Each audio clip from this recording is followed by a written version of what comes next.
UF, and I started off as a zoology major. I wanted to switch gears to something where I was a little out in the field a little bit more often, so I switched to the wildlife major, and it was a great opportunity for me to get my hands dirty and to learn some skills for an actual job, which I really loved about the major. But then I kind of discovered sustainability while I was here. I was trying to find some clubs to join, and I went to the club fair that's out on the rights that I hope they still do. I'm sure they do.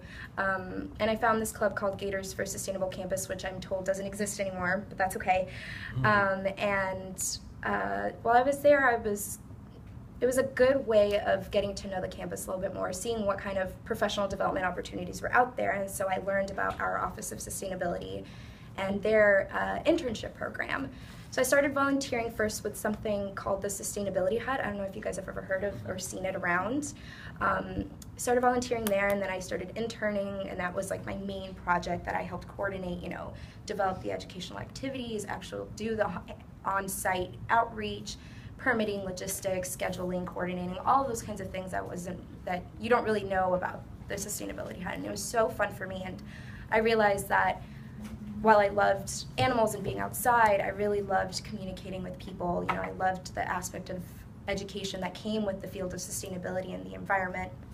So when I graduated UF, I moved back to Miami, which is where I'm originally from, and I just did a bunch of internships to get to know a little bit better, what I was interested in, what the environmental field was all about. And I know most of you aren't in the environmental field, but generally it was just a good way of meeting professionals in the field that I was interested in. And it was a tough job market at the time in Miami for someone with an environmental major, so I had to figure out a way to get the skill sets that I needed anyway.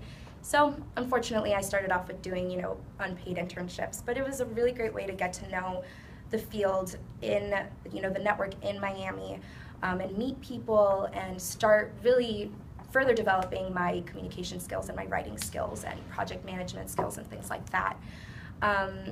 The big job that I had when I was in Miami was working for the Everglades, which was just the most wonderful experience where I got to do hands-on environmental education with children. And that really solidified this desire in me to work with people in the realm of environmental education. So once I kind of discovered that, I thought, I focused on science really just focused on science in my studies at UF. I need to understand a little bit more how people think, what motivates people to change, what motivates people to engage in the environment. So I found a really wonderful program at the University of Michigan, a really wonderful graduate program. Applied to multiple places once I started, defining my interests a little bit more. I didn't want to just apply to one grad school because I still was trying to figure out what I wanted to do. But I was fortunate enough to get into the University of Michigan and get a pretty decent scholarship. And I decided to go there. So my master's degree, I started in 2013. It was a master's in natural resources and environment, where I focused on behavior, education, communication in the realm of the environment, which is like oddly specific, but it was exactly what I needed, which is one of the beautiful things about grad school is that you can really hone in on what you want. When here in college, it's great, you get to take so many different kinds of classes. Well, depends on how you frame it. Some people feel like they're forced to take so many different kinds of classes rather than taking the classes that they want to take, but it's a good way to get to know yourself a little bit better. But in grad school, I had the opportunity to just focus on education and behavior change and focus on program evaluation, which is something that I really wanted to learn a little bit more about. And then my 2 years in grad school, I networked my butt off. I just tried my best to meet as many people as I could. I was investing a lot of energy and time and money in grad school, so I wanted to make sure that I made the most out of it. It wasn't something that I did in college, and we can talk about that later, but I got there and I thought, okay, University of Michigan is another huge school. There's a lot of incredibly, accomplished people in this program, just like UF. So let me start meeting people. Let me get to know their careers a little bit more and understand a little bit better what I like and what I could potentially do once I graduated. So that was basically my 2 years in grad school, in addition to, it was similar to college in a way. I joined clubs and I was a part of student government for my department and things like that. But So how I ended up where I'm at now, it was really, I know students hate to hear this, and I know I hated hearing this, but it was kind of just happened. The job that I got, I decided a few weeks before graduation to move to Los Angeles. My sister lives there, and I was like, I'm tired of the snow, and I don't like humidity, so California it is. And a job popped up that I really liked with an organization that I'd heard a little bit about, which is the Green Sports Alliance. I applied, and I got the job. I think everything from, starting at the Office of Sustainability here really did lead up to that in some way, shape, or form, whether directly or indirectly. And now I've been there for about 5 months, so I'm still learning a lot, but it's been an incredible experience so far to work for a nonprofit that focuses on two things that I love: sports and sustainability in the environment, which it's hard to do sometimes, and it's still a job. You have the nuance of just going to work every day and dealing with what work is all about. That sort of atmosphere of what a job is like doesn't change no matter how much you love it. But it is. I am very fortunate that I'm working for an organization with a mission that I believe in. So that's where I'm at now. Now I'm here talking to you guys, which is really cool. So you say you kind of just got the job, but you must have stood out to them for certain reasons. What do you think made you a valuable asset to their company? Yeah, so I think the fact that I tried really hard to find as many experiences as I could. I am very young, so I was very inexperienced in terms of finding an actual job. When I would interview, they said that I didn't have enough experience. That sucks. So I just tried my best to go out and find experience however I could. And while it sucked that most of the places where I could get that experience was unpaid, at the time I thought, I need to figure out, in order to do what I love, I need to find opportunities to do the work that's necessary to get to the point where someone can actually say, wow, what you did at that moment was really useful, and I could potentially see it transferring to what you could do in the future in this particular position. So I think me finding opportunities where it was an internship where I can manage my own project, I think that's really essential when it comes to looking for internships. Sometimes you get an internship where you just sit at a desk and you don't really get to do much, which is fine, It's a great way to still get exposure to an office environment, but I think I picked my internships in a way that I was required to really develop new skill sets, and I think those communication skills, writing skills, and project management really helped me stand out, that while I was young and I brought this fresh perspective that a lot of organizations are looking for, I still had experience and skills to back up that fresh experience and perspective that people want. So it's balancing the two. You're young and you have a lot of great ideas, and I think that's really valuable because I'm still kind of in the same position that you guys are in. But unfortunately, you need to back it up with some experience. And while internships, are a struggle sometimes, I know they're really exhausting, and sometimes it feels like you're extremely undervalued. They do pay off in the end as long as you work really hard, and as long as you find a project where you can really showcase what you want to do, what you want to be able to do in the future. Does that make sense? Yeah. Okay. So for those of us who don't know about the Green Sports Alliance, give us a 45-second commercial. What is Yeah, a lot of people don't know about the Green Sports Alliance, but Matt and Liz do. So the Green Sports Alliance is a nonprofit organization that works with the sports industry to embed sustainability within the realm of sports, helping. So the way we do it is through 3 different pillars. What we call is, so we engage the sports industry, so professional and collegiate, in improving their environmental performance. So making sure sports is walking the walk. Now we're engaging with businesses who supply the sports industry with everything from paper to shipping, logistics, like UPS, for example. So, we're going from the top all the way to the bottom, where we're hoping to reach millions of fans using this industry as a platform. So we're trying to reduce environmental performance, and we're trying to engage sports fans in the conversation of sustainability and the environment to try to change behavior and, improve the world. And Florida's a pretty big leader in this field, so you guys should be proud. Could you describe just your typical workday? Sure. So I work from home, so my workday is very different from most people's workday.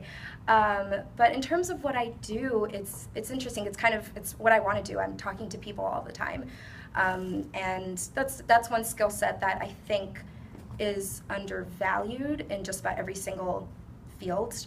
Relationship management, being able to talk to people, being able to understand their needs, being able to anticipate their needs. No matter what field you're in, you're always going to be working with someone, whether it's a doctor or a CEO who just needs a press release or something. I don't know. You're always going to be working with people, and everyone kind of comes. Come on in. So yeah, that's kind of a big component of my job. Working with my team, working with our sports members, like teams and leagues, and working with our corporate members now to continue the movement, continue the work that we're doing. So there's that communication component of it. And then I do kind of my behind-the-scenes project management. My title is project manager. So every day I kind of look at my work plan and see, like, all right, so in order for me to reach this goal, what do I have to do today? So it varies on a day-to-day, which I know is also very frustrating to hear, because I've been there when I ask someone that question. They're like, well, it changes day-to-day. Well, that's not helpful. But when most jobs are really dynamic, and it's not going to be the same every day, and I think that's one fun thing about my job, is that every day is always different. Every week is pretty different. I'm working with a different team, or working with a different group of businesses that need our help in some way, shape, or form, and that's always and that always varies from week to week. But generally it's, communication and just sitting back on my own, making sure all of my ducks are in a row to make sure we reach our goals. Can you give us an example of a cool project you've worked on then with like a specific team? Yeah, sure. So the most recent project was with the Pittsburgh Pirates. The owner, yes, Bob Nutting. He's done he's really driven helped support a lot of the great environmental work that's going on at PNC Park with the Pirates, and I helped quantify the environmental benefits of the work that they're doing. So I helped quantify their greenhouse gas emission reductions, and so that was pretty simple to do because I had done it before. But what was really fun is what they wanted was help telling their story, help telling the story of the work that they're doing to their fans, so they see, the Pirates are really trying to make an impact in the world, and a positive impact in the world, and they want their fans to join in. So helping them figure out the best way to tell that story was really fun for me, and we got to design this really cool infographic for them where you were able to visualize the kind of work that the Pirates are doing. It was just fun to see. You don't really think that a sports team just focuses on playing the game and winning, but it was cool to work with staff who their priority is just making sure everyone stays safe, coming in and out of the game, rethinking what their jobs are like. So I loved being able to help do that. So now that you have this job that you love, what's your favorite aspect of it? So I get to work with lots of different kinds of people, which is what I love. So on a day I could communicate with an operations manager for a sports venue, and then I can work with a sustainability director at a business. I like the diversity of the work of the people that I get to communicate with, and with that comes a different mindset with every person that I'm talking to. So I like that challenge. I really do love working with people, and I like trying to understand what their needs are to make sure that I help them the best way that I can. So that's been the most fun. I'm working with someone different every single day, which is awesome. Are there any particular drawbacks to it? Drawbacks? Yeah, that you just don't like about it? Working from home isn't as fun as you think it would be. Yeah. That's really it. You know, I love our team, and you know, I know Matt has worked with them, and Matt and Liz have worked with our team before. They're, you know, I've only just started there. They really are incredible people. So I wish I could see them every day, but yeah, that's just, you know, I am fortunate enough to work from home. You know, I live and work in LA. I get to be closer to family, so that's nice. But it is kind of boring sometimes. So where are they based? Are they based? We're based in Portland. Okay. So there's a couple of us in California. Our president is in New York, which is where all of the leagues are based, like NFL, NHL, NBA. They're all there. So we're kind of all over, which helps in a lot of ways because we're a membership-based organization. So you know, we have University of Florida is a member of ours, and then we have members all across the country. We have some Canadian members, some international members. So it kind of helps us to be in a couple of different places. Do you travel a lot? The first couple of months I was traveling quite a bit. We had some partner meetings that my boss needed me to be a part of. But you know, we are a nonprofit, so we're still, you know, limited in the resources that we have. So I can't travel all the time. So it's becoming a unique skill to develop relationships over the phone, which is very hard to do and not the way you should develop relationships. But that's another challenge for my job. You know, trying to build trust via email and over the phone is tough. I saw you raise your hand. Yeah. Yeah. Sorry. I just want to go back to when you were talking about your internships. You mentioned that you did a couple of unpaid internships. Mhm. How were you able to do that? Because I know as first generation students, that's like something that, I mean, money, like I worry about that, like, yeah, I trust don't me. apply to unpaid ones because I'm like, I don't know how I'm going to pay to like move to that city to live. Or Yeah. So, and you guys feel free to ask me like questions like that. You know, I come from a family that, you know, lower class, what's it called? Working class. Yeah, that was a struggle for me. So I had to get a part-time job in order, like I moved back home, so that helped. And obviously my mother helped me, you know, helped support me. But if I wanted, you know, gas to go, I live in West Kendall in Miami, and I was working all the way in Miami Beach, and my mom didn't want me to drive out there, but that's where I wanted to work. So I needed to find a part-time job to pay for my gas and pay for, you know, whenever my car broke down because I had a really crappy car at the time. So unfortunately, it was a really exhausting first year, a gap year in between undergrad and grad school because I did have to work multiple jobs. And it's one of those things that it's hard advice to give, I think, because I know how exhausting it is. And that's why it's important to try your best to find something that you like. Maybe it's not exactly your passion, maybe you haven't figured out your passion yet, but if it's something at the very least that you believe in, it gives you that extra boost of energy you need to leave work at 5 and then drive an hour to go to your next job at 6. Because that's what I did the entire year that I was back in Miami. I worked in the Everglades, which was an hour commute because there was construction, and then I drove an hour and a half to go to my tutoring job until like late at night. So it was exhausting, but I didn't mind because I knew that it would lead to something better, which it did. It's just requires a lot of energy, which I know isn't what you want to hear because I know you guys are really tired because you're in school and school is hard. That was a good question though.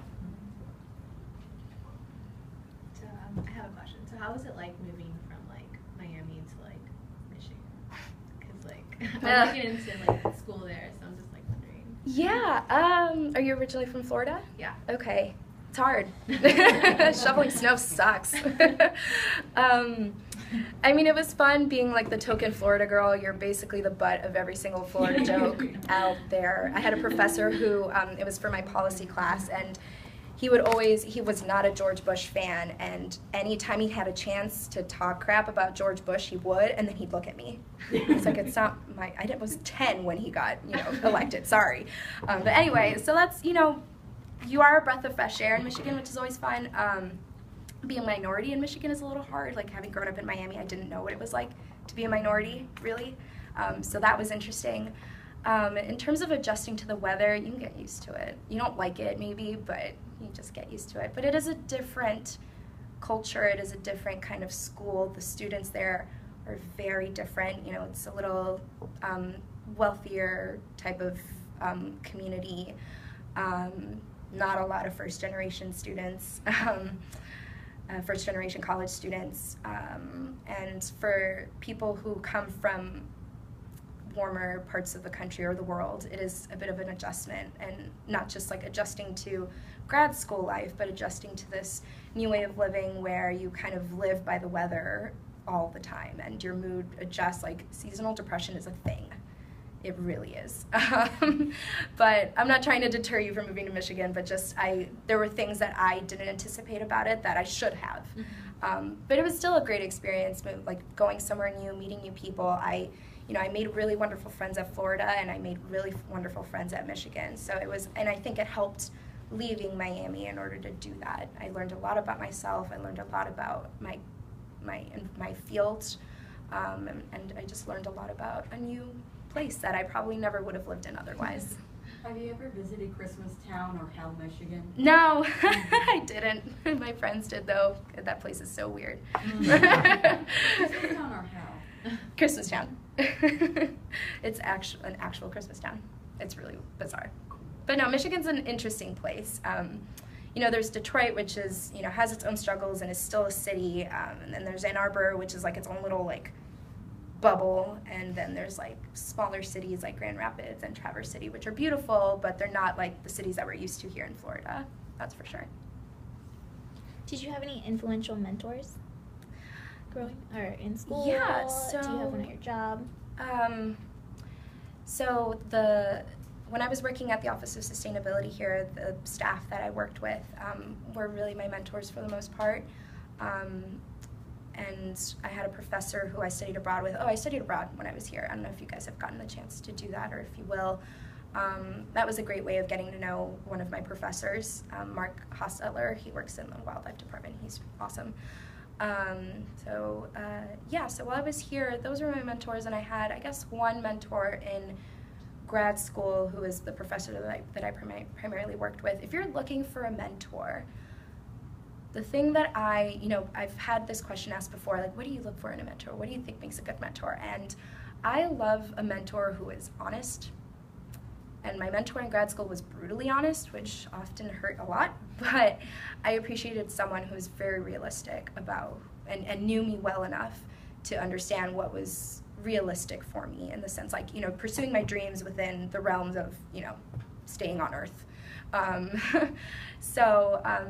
think if there's someone out there that you're trying to find support from, pick the person who not only knows you well, but isn't afraid to be real with you. And I loved that about my mentors. They knew me well, and if I asked them advice about my resume, they weren't afraid to tear it apart. Or if I told them about a job, they weren't afraid to be like, apply for it, but you're missing this and this and that, just so you know, right up front, which, it saved me from getting hurt. So I really loved that about them. So value the people who are honest. Not the ones who are brutally honest, because that hurts, but, the ones that tell you like it is, yeah. Can you talk about, like, your gap year, like, looking back on it, like, if it was, you would still do that, or, like, what were you thinking about in the process from undergrad to grad? That's a really good question, and I'm glad you asked it. So I kind of wish I had taken more time. I loved my gap year. It was hard and a struggle because I was working multiple jobs, but I got to know myself so well. And my junior year here, my senior year, I had every intention of applying to Michigan. Like, I ended up in the same program that I had planned to attend, but I'm glad I took time off. I took time off for financial, personal, academic reasons, professional reasons. There were so many reasons, and my heart, I think the most important thing with grad school is my heart wasn't in it yet. I wasn't ready. Even though I didn't have any job prospects, and I was terrified because I was like, well, what the heck am I going to do? It seems like school is the easy thing to just keep going on with, but grad school is a completely different horse. Like, it is not like college at all, and I'm so glad I took the time to sit back and reflect on my 4 years here at UF to really understand who I was. Even then, like, you don't fully understand who you are because it takes a long time. I'm still figuring it out. But to really sit back and understand who you are, what you believe in, what you're passionate about, what you're good at, and what you're not good at, so that when you go to grad school, you really use that time wisely. It's just 2 years, and it goes by like that. And it's really hard and really exhausting.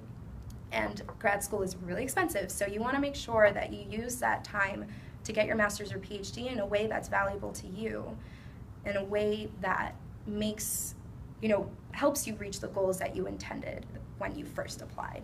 Because I think, if I hadn't taken that time off, I would have been really tired in grad school. I would have lost my passion for what I was interested in because grad school was so hard. And I wouldn't have that, for personal reasons, I wouldn't have had that little break I had with my family before I moved to Michigan, to a place where I didn't know anybody. So I know for certain fields, going into grad school or professional school is kind of the next natural step. But if it's something that you're questioning, even just a little bit, sit back and try to understand why you're questioning it, because there's a reason, and it's probably a good one. So that was a good question. I have a question. I know you're obviously first generation, and you said you had a sister. Mm-hmm. Had anyone in your family been to grad school? Where did you find your support system? Yeah, if they hadn't. My sister and I went to grad school at the exact same time. She's 4 years older than me, and she started her program right when I did. She graduated 2 weeks after I did. So she was my support system. Her experience was a little different because she was doing her program online, and I was in it. So it was still tough for both of us, regardless, because it's grad school. But yeah, she was primarily my support system. As with my experience as a first-generation student, college student, you have, and I'm sure you guys have this experience, you have a family who has no idea what you're going through, and asks you questions like, why haven't you finished school yet? You're graduating in 4 years? Ugh. Like, what? This is when everybody graduates, but okay. So it's, trust me, it's tough. Like when there were moments in grad school where I just felt like I needed to quit because it was so hard, and it was so hard for me. Like, it's not hard for everyone living in Michigan, but I personally struggled with it. It was hard to have, my mom understand what I was going through, which does not help. But the support system eventually came about with my sister because we were both going through the same thing. And then my mom, me just communicating with her was really helpful, so that she finally understood a little bit so that she could serve as that support system that I needed. And then I honestly was really lucky to have a wonderful group of friends at Michigan. I did not expect to make the kind of friendships I made in college. And I'm really lucky in that regard. Not every grad program is like that, unfortunately, but I got really lucky that I had a group of friends who I got along with that knew exactly what I was going through because they were living it. So in terms of finding a support system in grad school, especially if you move to a place that you've never been to, your support system isn't going to find you. You have to find it, and you have to, sometimes your support system might not be exactly what you need, but you kind of have to make it work for you because, everyone's going through their own thing. Your parents are struggling with not being near you. I know that's what my mom struggled with the most, and that made her a little uptight sometimes. So just accommodating the fact that she's adjusting to this new life too is really important. So, yeah. You mentioned grad school is expensive, and I think you also said scholarships or assistantships or fellowships, something else. Yeah. So how did you pay for grad school? So I got very lucky. I got an academic scholarship, so got good grades. Yeah, I got an academic scholarship. I got a diversity scholarship. My department was, in the environmental field, historically, there isn't a lot of diversity in the work that we do. It's starting to change a little bit now, very, very slowly. But my department, identified that gap in, the demographics of the environmental field, and they were trying to change that. So there was the scholarship I got from our graduate department, and then there was this diversity scholarship that required me to do work, engage with students, do some recruitment, things like that. And then after that money ran out, I had one semester where I didn't get any funding at all, so I had to take out a loan, which hurt, but it was worth it. And then from the time my scholarship funding ran out, I was looking for for graduate assistantships. So I had part-time jobs with professors, things like that. I had a part-time paid internship that helped just pay rent and things like that. And then I also applied for they called here. I applied to be a TA.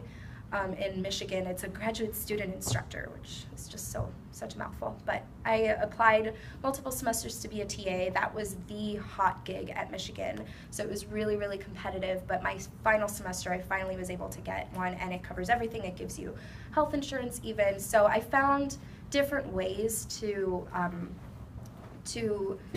pay for school and to at least supplement, the loans that I had to take out, so I wouldn't have to take out so much in order to live. It was tough, and it sucks to leave grad school and see all of that money that you have to pay back. But it's, I still see it, the way I saw it was an investment in my future, and it was really exhausting to find creative ways to pay for school. And I'm definitely one of the very few fortunate people that had a scholarship, because they are few and far between. But there are ways of going about it. You just have to get creative, number one. Number two, have a positive attitude about the fact that, grad school, most people do leave with a little bit of debt or a lot of debt. And, so seeing it as an investment is really important. And really staying proactive once you're there, doing your research, finding what scholarships are out there. Because there were and this is my own fault, it's something I didn't do well. There were scholarships out there that I could have applied to, and I just didn't, which was stupid. But it happens. You get tired and it's cold and you don't want to do anything.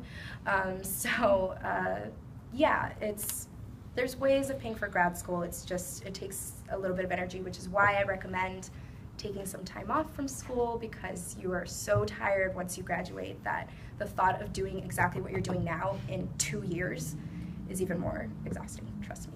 So.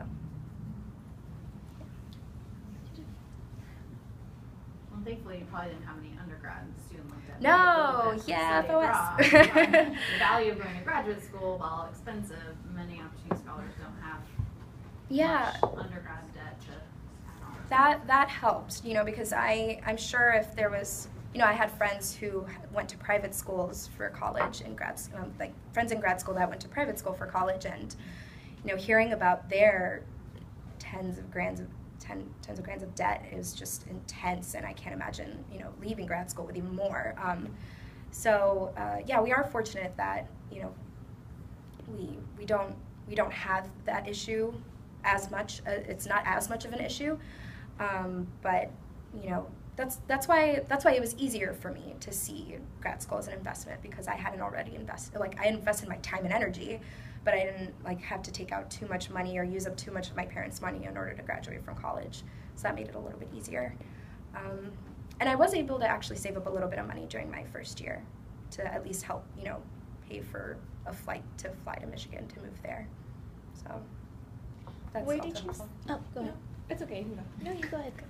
Can you talk about your study abroad experience and Yeah. how you transition that from resume or happening to a job, how you spoke about that and stuff like that? Yeah, so I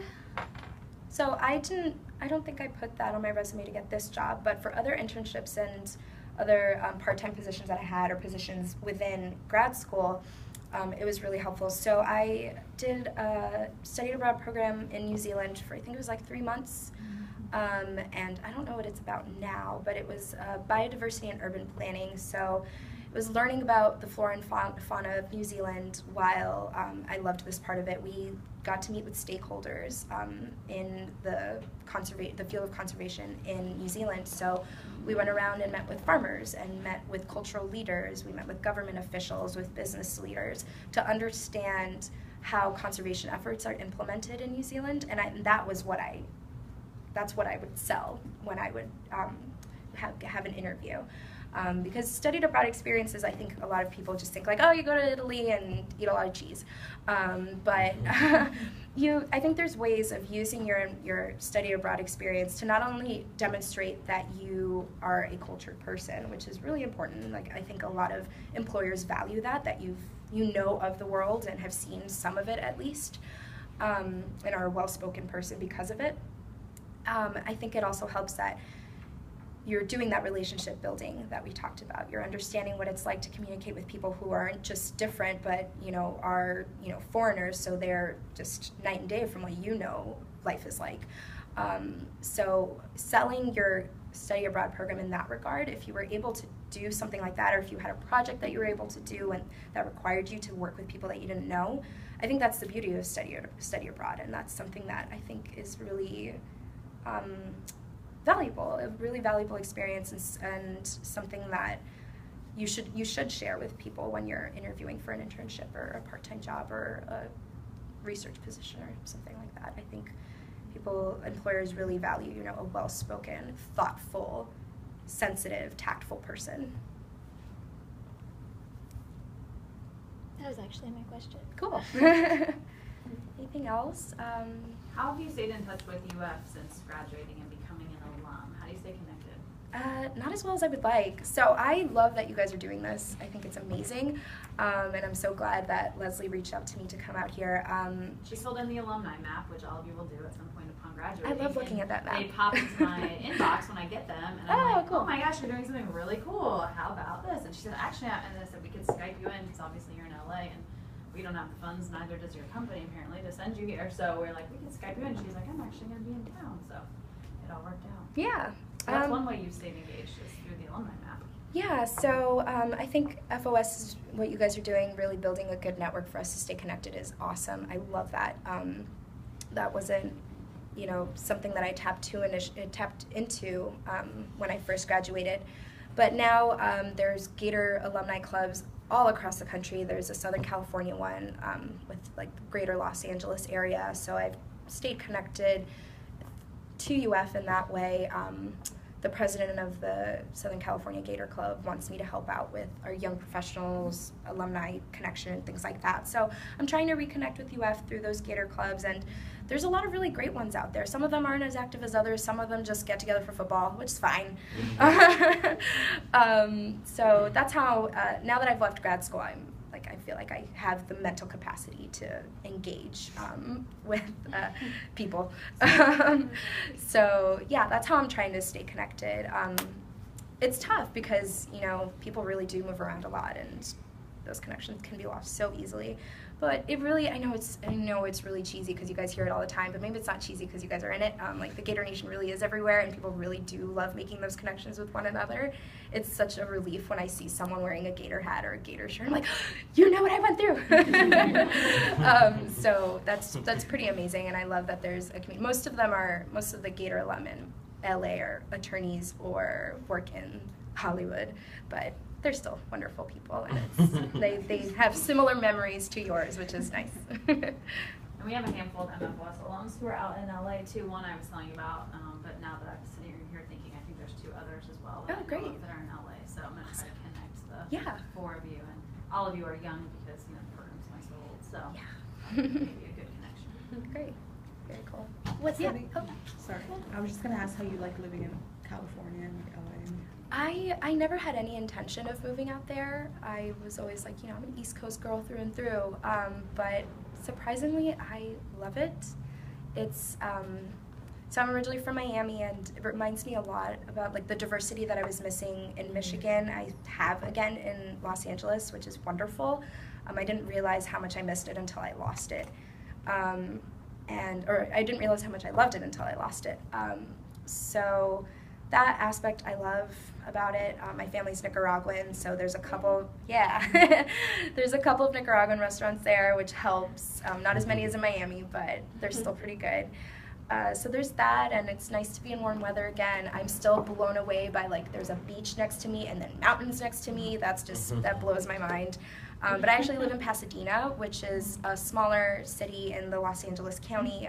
It's quiet, it's clean, the people are really nice. So it's been a nice transition from moving around a lot to being in one place where I feel really, really comfortable.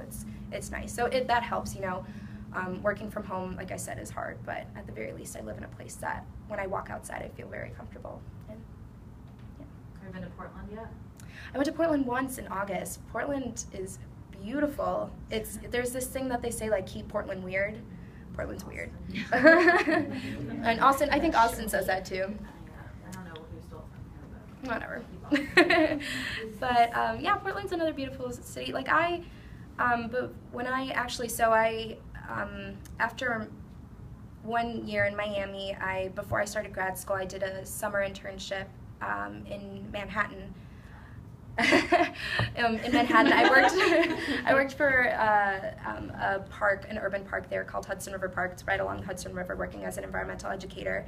And then my summer internship in between my first and second year at grad school was in DC. So I've tried to live in different cities to understand a little bit about, you know, the country in which we live and to see what kind of place I want to live in. You know, I pretty much lived in big cities my whole life except Ann Arbor and Gainesville. But they're all very, very different. I didn't particularly like DC, and New York was wonderful but exhausting.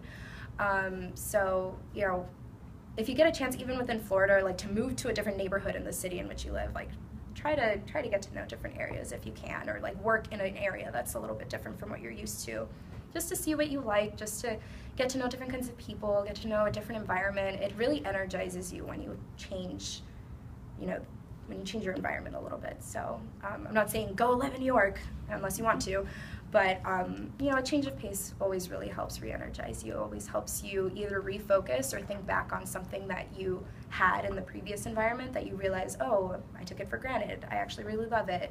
Once I'm ready to move back, I can, and I know what I missed and what I loved and what I valued. Yeah. Is there something else in your field that you're interested in doing? Yeah, so you're a zoology major, right? Yeah. Yeah, so I kind of miss field work, which I'm not going to do at the Green Sports Alliance. That's just not what we do. Unless, like, if you're counting, like, going out to, you know, doing, like, recycling pickups and digging through dumpsters and stuff like that, which I've done, and it's actually a lot more fun than it sounds.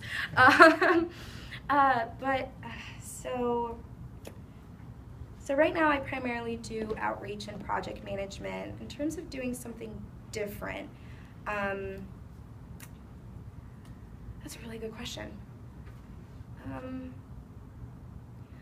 I think I eventually would like to do operations, you know, be a sustainability manager in some kind of capacity for a business or a university or a team in some way, like being a little bit more knee-deep in the work of sustainability, as opposed to just helping engage people with sustainability, which I love to do, and I have a feeling I won't get tired of it, but who knows.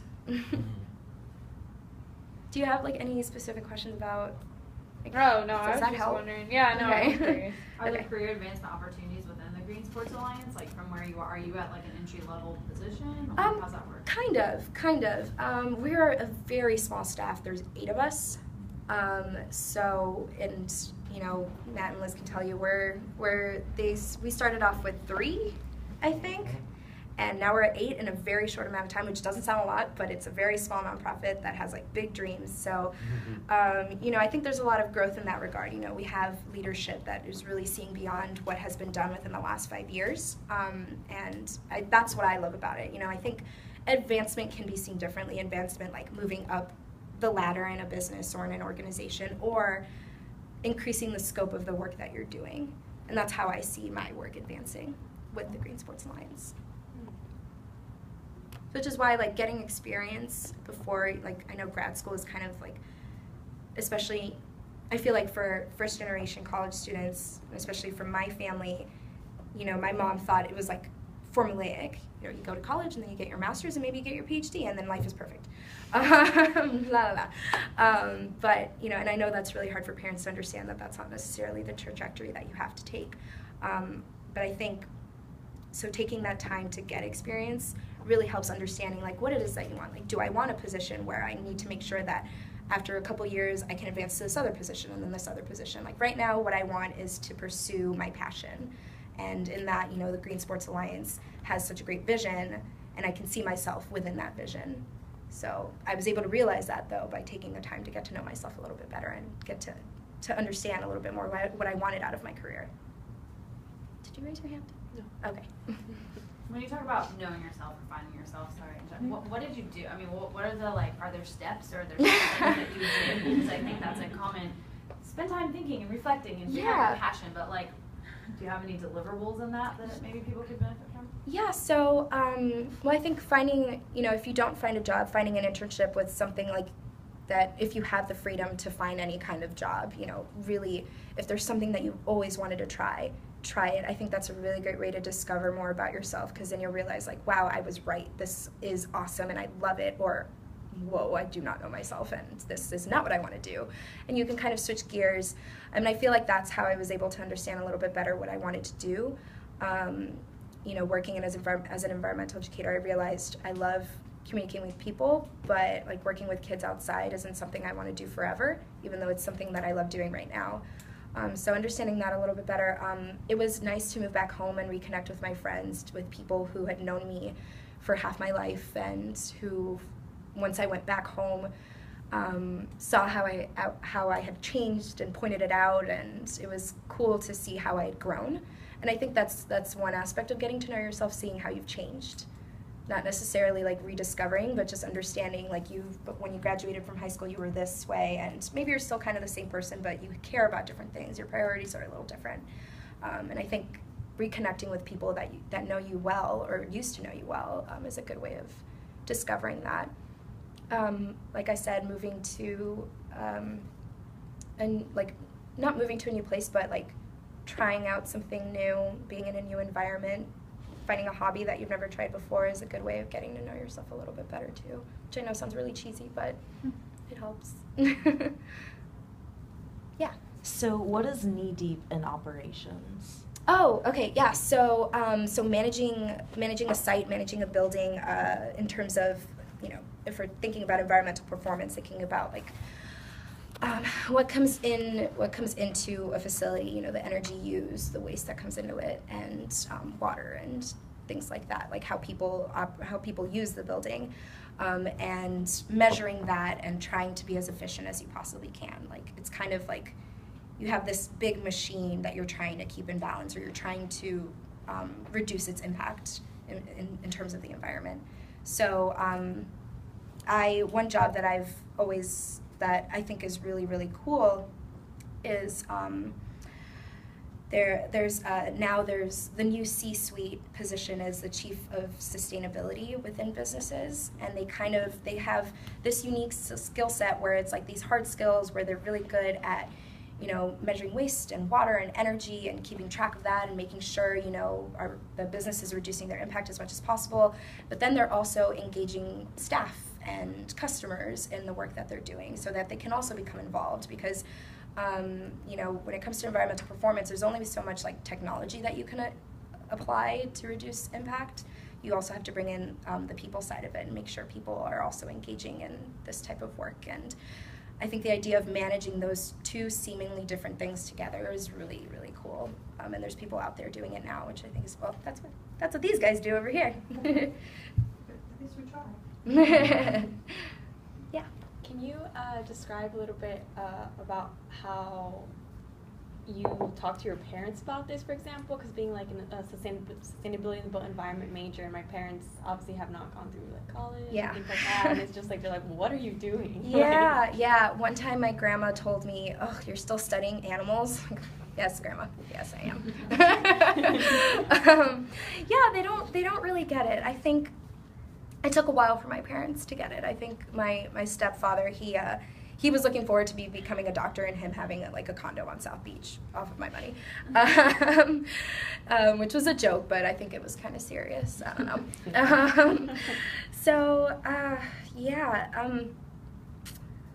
I think, a job is a job in the end, and I think our parents will understand that once you like show them the value of what you're doing. Which is hard to do. I totally get that. I think when I showed them, when I got involved on campus, when I was busy, when I had like deliverables on campus with a club even, or with my internship at the Office of Sustainability, when they realized that like I clocked in and clocked out into something, they started taking it a little bit more seriously. It is hard with, with my parents, like, they're, immigrating to this country where back in Nicaragua, like this is an environmental job. It just does not exist. They have no frame of reference. But I think helping them, you do, unfortunately, it's exhausting, but you do unfortunately have to hold their hands and walk them through it.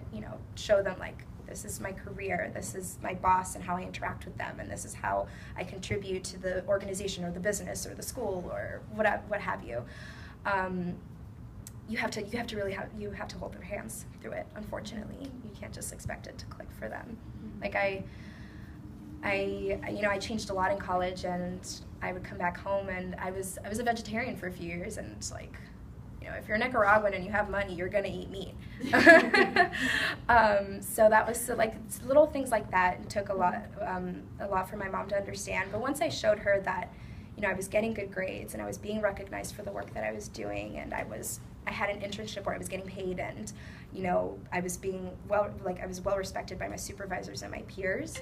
Those are things that our families all value in some way, shape, or form. And once we demonstrate that to them, they start kind of relaxing a little bit, because it's mostly that they're just worried about you and they want to make sure that you come out on top after college, because that's what it's for. Right.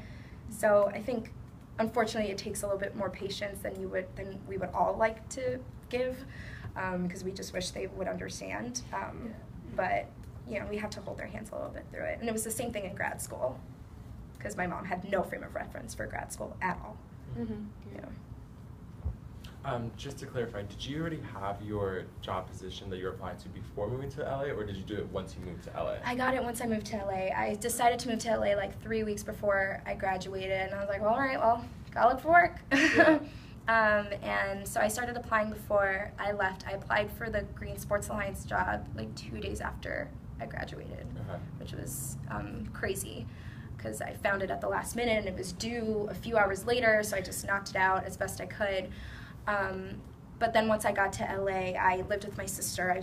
I was very fortunate in that regard. Like moving back home, I had a support system once I moved back home for that 1 year. And then when I moved to LA, I had my sister who helped me out a little bit. I had some savings, so I didn't mooch off of her entirely, but it did help that I didn't have to pay rent for 2 months. Yeah, it was 2 months before I moved to my apartment. So yeah, I moved to LA and just kept applying until I started interviewing after a while, and it took about a month and a half before I got that job, which in comparison to my peers, I got a job pretty quickly. Mm-hmm. Yeah. So, but some people stayed behind in Ann Arbor and worked their research position jobs after grad school, because they didn't want to just move to a place, because they didn't have the support system that I did in Los Angeles. If I had nowhere to move to, I probably would have stayed in Ann Arbor and then moved for a job. It just worked out the way it did. Yeah. And I had sublet my apartment, so I couldn't stay. Yeah. That's a good question. Yeah. Was there a reason you took 2 part-time jobs rather than a full-time job after graduating undergrad? Yeah, I couldn't get one. Okay. That's the truth, unfortunately. My part-time job started, so I graduated in May. My full-time job with the Everglades started in October. It just wasn't a very good job market for the environmental field at the time in Miami.